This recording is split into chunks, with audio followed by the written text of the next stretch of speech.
Yo famille, j'espère que vous allez bien. Bienvenue chez MVP Foot. Donc aujourd'hui, on va vous parler du, comment on dit, le tirage des Ligue des Champions. Ça y est, la Ligue des Champions va commencer. Ils ont fait le tirage. Donc je vais essayer de débattre un peu avec vous pour voir un peu les différentes poules. Et puis je vais essayer de voir qui peut s'en sortir, qui peut ne pas s'en sortir. Donc on commence. Voilà.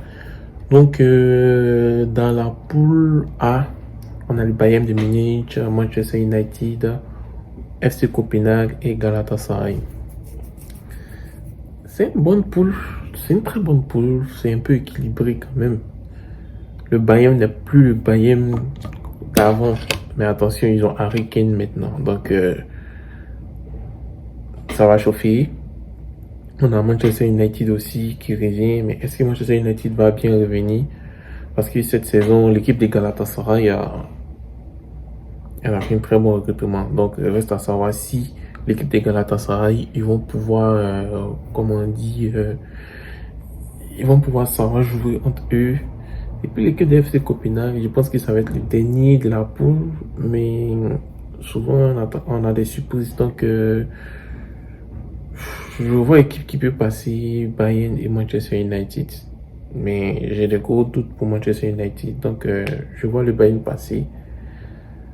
Manchester United ou Galatasaray, c'est que sur le premier de cette poule, ça va être le Bayern. Le reste, je sais pas. Parce qu'on ne sait pas ce qui va se passer. Bon. Le groupe B, on a le FC Séville, Arsenal, PSV Eindhoven, le RC Lens. Voilà, ça c'est une poule un peu dit jouable. Arsenal, rappelons que ça fait plusieurs années qu'Arsenal ne joue pas la Ligue des Champions, donc faut pas on va dire qu'Arsenal va sortir premier de cette poule. L'FC Séville aussi, ils jouent souvent des saltos aux équipes, donc mais généralement c'est en Ligue Europa. On espère qu'ils ils vont bien jouer, comme on appelle, dans cette Ligue des Champions. Et puis le PSV Eindhoven, ils font des merveilles aux Pays-Bas.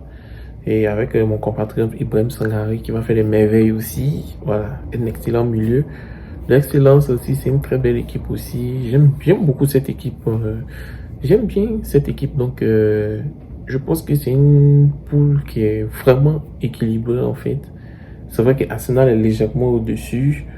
Mais reste à savoir si Arsenal va bien se comporter en compétition européenne. Dans la poule C, dans le groupe C, on a le Napoli, le Real de Madrid, l'FC Braga et l'Union de Berlin. Bon, comme premier de poule, on voit le Real. Mais attention, le Napoli, c'est le Napoli. Le Napoli, c'est le champion d'Italie. Et il n'a pas été champion d'Italie au hasard. Il a été champion d'Italie avec la manière. Donc, faut faire très attention avec le Real qui a beaucoup de joueurs qui sont blessés, qui n'a même pas encore d'attaquant, qui n'a même pas encore de numéro 9. Donc, je pense que premier, deuxième, Napoli ou Real de Madrid. Mais je pense que le Real peut être premier. Si le Real est deuxième, ça va être compliqué pour un huitième de finale en fait. Maintenant, Braga et Union de Berlin. Je vois Braga troisième, Union de Berlin dernier. Union de Berlin, c'est le petit poussé du club, du groupe. Donc, ça va chauffer. Mais c'est une bonne poule. Cette Ligue des Champions, je ne sais pas pour vous, mais moi, pour moi, ça va l'air pratiquement intéressante parce que les équipes, ce ne sont pas les équipes, ce sont des champions qui vont jouer cette saison. Donc, on va le regarder et puis on va le participer ensemble. Ensuite, dans le groupe D, on a le Benfica, l'Inter de Milan, RB Salzbourg et la Real Sociedad. D'autres vont dire que l'Inter de Milan risque d'être premier, mais attention à l'équipe de Benfica qui s'est vraiment renforcée. On voit Di Maria est parti là-bas, donc très attention. Et puis aussi, faites très attention à cette équipe de RB Salzbourg parce que ils ont un buteur pas possible. Quelqu'un à la Filippo Inzaghi au nom de Konaté Karim. Donc, faites très attention. Cette équipe de RB Salzbourg risque de créer des surprises. Donc, je vois un des grands noms, soit Inter ou Benfica, un qui va tomber, et puis les RB Salzbourg être parmi premier ou deuxième. Mais il y a cette équipe aussi de Real Sociedad aussi qui est une très bonne équipe aussi espagnole. Donc, l'Inter, ne doit pas rester sur ses lauriers. L'Inter doit craindre toutes ces trois équipes, ces trois adversaires sont vraiment dangereux. Donc l'Inter doit craindre ces équipes. Le groupe E, on a Feyenoord de Rotterdam, l'Atlético de Madrid, la Lazio de Rome, le Celtic de Glasgow.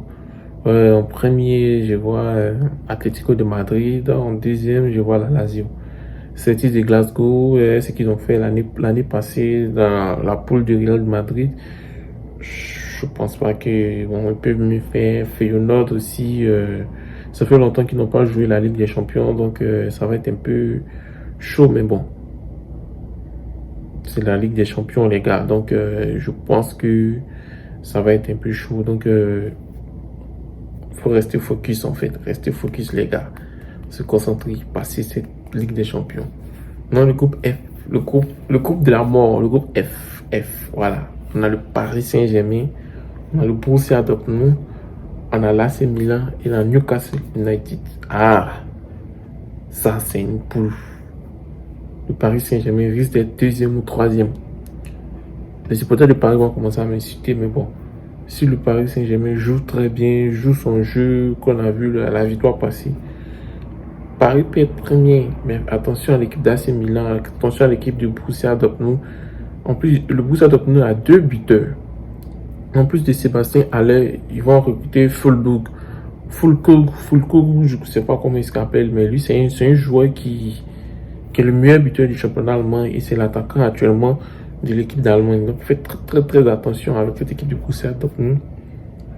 Et voilà une autre équipe aussi qui est comment on appelle, Newcastle United.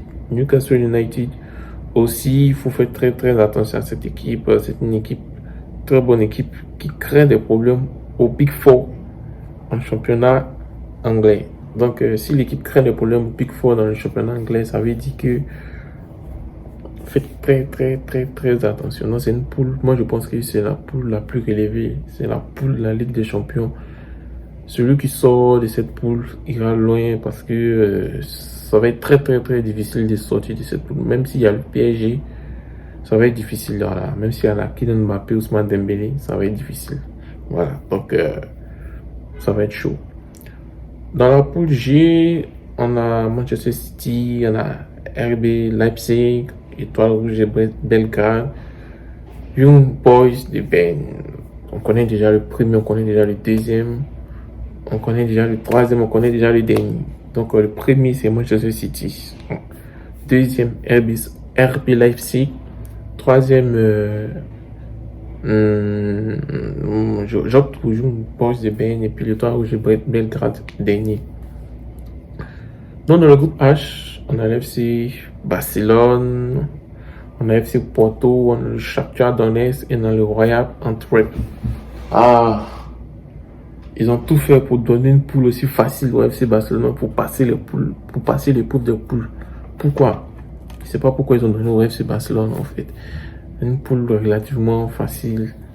Mais je pense que le FC Porto va les créer beaucoup de problèmes. Donc moi je veux que le FC Porto soit premier de cette poule, que le Barça soit deuxième, à la rigueur troisième. Donc moi je vais supporter le FC Porto, je vais supporter le Shakhtar Donetsk, même le Royal Antwerp, je vais les supporter contre le Barcelone. Donc chers amis, qu'est-ce que vous pensez de ces différents groupes? Voilà. Et on voit ici que le déplacement à Milan va chauffer avec le PSG. En tout cas, ça va chauffer. Voilà, ça va vraiment chauffer. Ça va chauffer. Je ne sais pas pourquoi, mais vous, qu'est-ce que vous pensez? Voilà. Même à Newcastle aussi pour le PSG, ça va chauffer aussi. Ça va vraiment chauffer. Ça va chauffer. Donc, qu'est-ce que vous en pensez de ce tirage de Ligue des Champions? Écrivez en commentaire. Et puis, on va débattre. Donc, merci. Et puis, passez une agréable soirée.